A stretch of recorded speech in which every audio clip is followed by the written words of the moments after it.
Tā ir mūsu identitāte. Tas ir tas, ar ko mēs atšķiramies pasaulē. Mums nav ar ko atšķirties, jo hokeja spēlē daudz kur.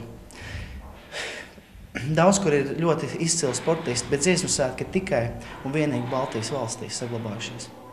Un deju svētki tādi, kā mēs viņus bijām pazīstami. Ar tādu noskaņu uz skatuves pie Ogres apriņķa koriem ceturtdienas vakarpusē kāp diriģents Māris Sirmais. Ogres kultūras centrā pulcējušies 6 novadu kori, lai vēl pirms aprīlī gaidāmās skates kopīgi vienotos dziesmām, jo aiz kalniem nav šī gada lielais kultūras notikums – dziesmu un deju svētki. Man liekas, ka cilvēkiem, tie, kas darbojas šajā jomā, viņi gaida šos svētkus, to arī var tomēr vērtēt pēc pietiekoši daudzskaitlīga apmeklējuma, kas ir kopmēģinājumos. Man liekas, tiešām bagātīgi ir apmeklēt mēģinājumu. Man grēks būtu sūdzēties. Man liekas, ka atmosfēras ziņā ir ļoti jauka un arī tāda aktīva gaisotne.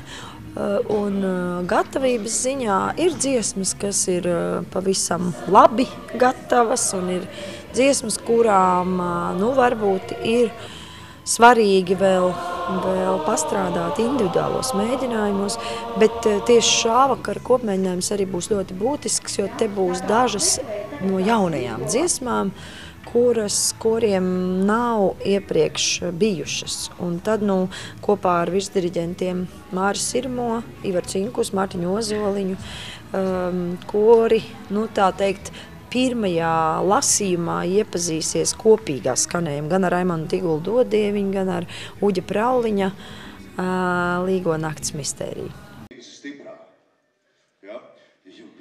Pēc aptuvenām aplēsēm šogad Mežaparka lielajai estrādē pulcēsies vairāk kā 14 000 Latvijas novadu dziedātāju. Šobrīd gan vēl esot jāizdara nozīmīgais mājas darbs, sekmīgi jānostartē aprīļa skatē. Un kā izrādās, tieši Ogres apriņķis būšot caumlauzas. Skates jau sāksies 6. aprīlī. Regulāri, ar visu nopietnību, pieejam mēģinājumiem, viss ierodās saulaicīgi un pilnā sastāvā. Dziedam.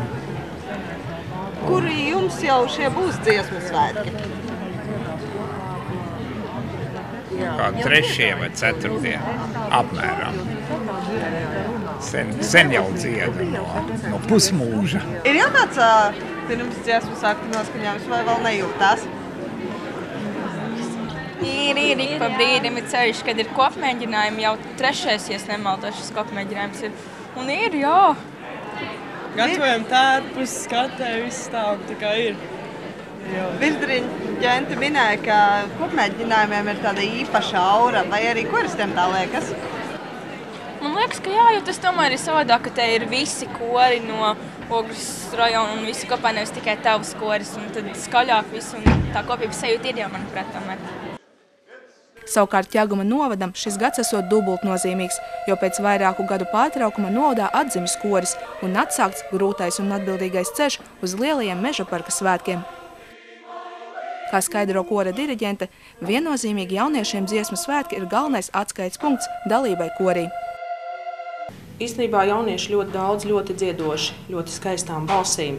Pagājuši gadu ļoti veiksmīgi startējām vidusskolu koru lielajā salidojumā. Mēs lidosim ar ļoti labiem panākumiem, un tad arī dzima ideja, ka gribās vēl tālāk un vēl augstāk. To arī daram.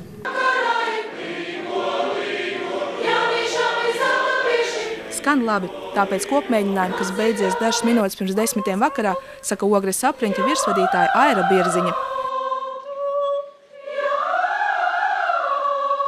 Dalībnieku rindās manāms nogurums, bet kopmēģinājuma iznākums priecē. Kā nekā, tradīcija pirms svētkiem sanāk kopā līdz mūsdienām saglabājusies no 2. pasaules kara laikiem. Un tas ir viens no apliecinājumiem dziesmu svētku tradīciju nozīmībai. Bet retoriski vien jāvaicā, vai tā būs arī pēc gadu 10? Diriģents Māris Sirmais norāda, ka valsts politika dziesmu svētku tradīciju palaidusi pašplūsmā un mūsdienās tradicionālo dziesmu pie Saeimas galda aizstājot karaoke un jauniešus vieno šī gadsimta reliģiju – sports. Un tas viennozīmīgi ietekmē dziesmu svētku nākotnes perspektīvu.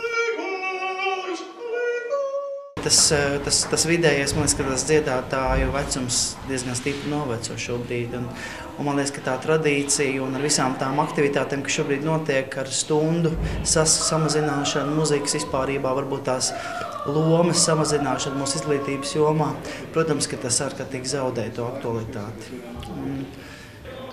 Un nezinu, var jau būt, ka tā tam jānotiek. Varbūt, kad mēs pēc kādiem gadiem runāsim, mums latviešiem bija dziesmu svētki un bija deju svētki.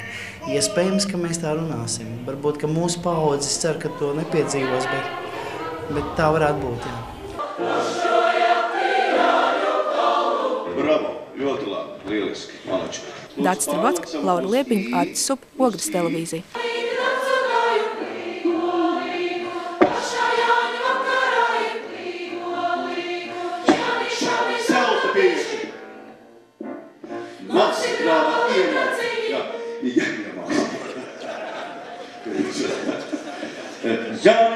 Jānišami zelta pieši